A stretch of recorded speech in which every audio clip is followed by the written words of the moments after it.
How to do tasks on the Meta Viewpoints app. First, open Meta Viewpoints, and then sign in or create your account. The first thing that you're going to do after opening MetaPoints is check for available programs. If Meta has selected you for something, it will appear in the app, or you will receive a notification or email. If you don't see a task, that's normal. You cannot manually force a task to appear.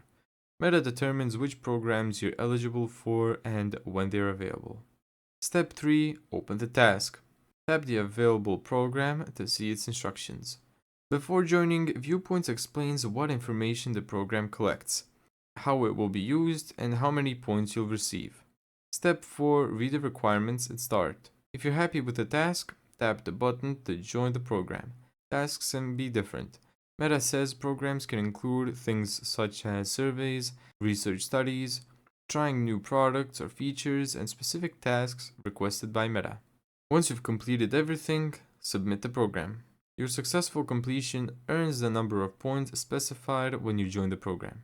Thank you so much for watching this video. If you found this tutorial helpful, make sure to give it a thumbs up and subscribe.